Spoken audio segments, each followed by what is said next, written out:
Paix et bonheur à chacun de vous. Nous avons ce dimanche rencontré le bon pasteur sur notre route. Il est dans cette représentation du vitrail de notre église devant la chapelle de Marie.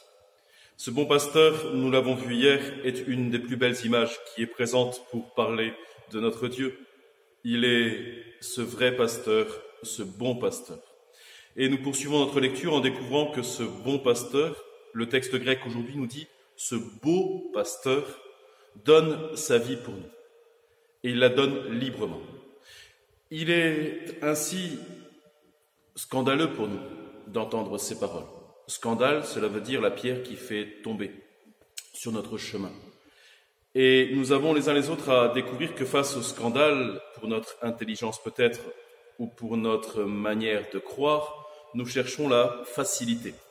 Et pour chercher la facilité, nous découvrons que dans ce temps de la résurrection, hier comme aujourd'hui, les hommes ont cherché des moyens plus faciles, moins beaux.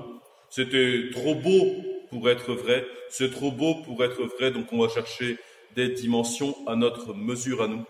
Et ainsi, à notre mesure à nous, nous évitons la démesure de l'amour du Seigneur. À notre mesure à nous, nous découvrons ainsi que nous venons nier l'incarnation de Jésus, première étape, et Jean viendra nous dire que c'est là qu'on reconnaît les antichrists. Ils viennent nier que le Verbe s'est fait chair. Et c'est bien la réflexion de beaucoup dans ce monde qui se disent chrétiens, mais en fait le sont que de façade.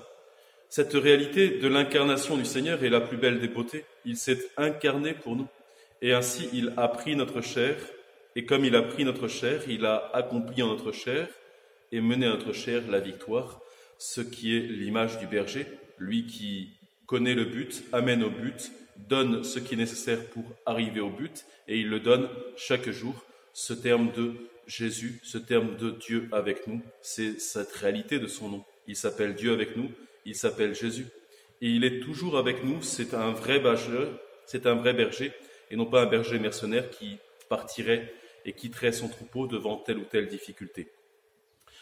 Nous voyons ainsi que Dieu avait promis, et il a promis d'être toujours avec nous jusqu'à la fin des temps, et nous avons ainsi à l'accueillir dans notre vie en ressuscitant avec lui, en mourant à nos propres certitudes, en découvrant ainsi sa vie, en découvrant ainsi que nous vivons de lui, par lui et en lui.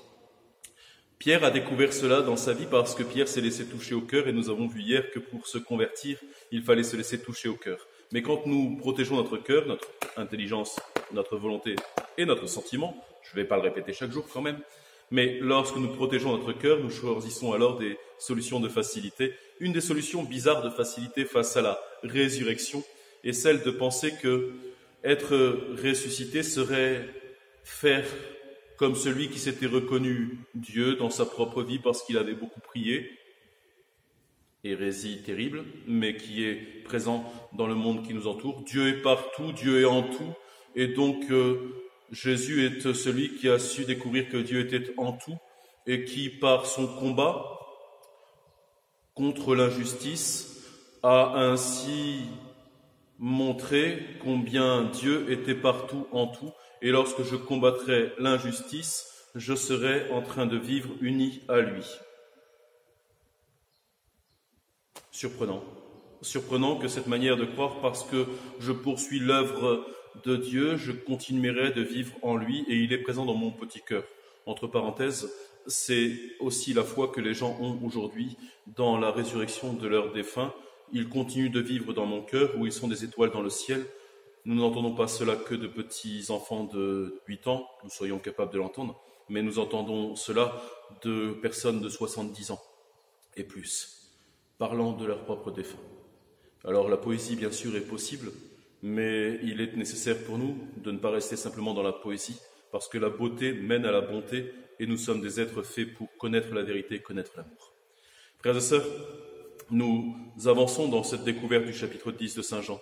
Et dans cette découverte du chapitre 10 de Saint Jean, nous découvrons ainsi celui qui donne sa vie pour ses brebis, donne sa vie pour ses brebis librement. Ce n'est pas une idée, ce n'est pas un concept, c'est Jésus lui-même qui s'est incarné. C'était déjà très beau, trop beau pour certains pour être vrai. Il donne sa vie, c'est trop beau pour certains pour être vrai. Et ainsi, quand c'est trop beau, on casse la beauté. C'est ce que nous voyons sur cette terre aussi. Quand c'est trop beau, on cherche à détruire la beauté. et à ainsi dire autre chose. Chacun de nous, nous avons à vivre de cette unité avec notre Seigneur, à découvrir celui qui s'est livré pour notre vie.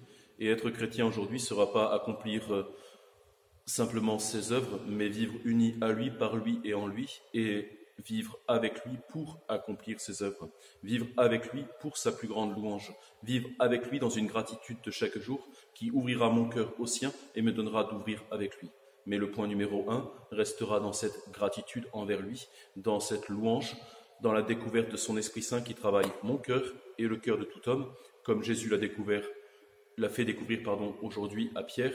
Pierre a découvert aujourd'hui que l'Esprit Saint était tombé sur Corneille, que cet Esprit Saint était descendu sur eux et qu'ils avaient besoin de la parole de Dieu et des sacrements pour vivre pleinement de la seule Église qui existe, l'Église voulue par Dieu, l'Église catholique. Nous aurons un point sur ce terrain-là bientôt.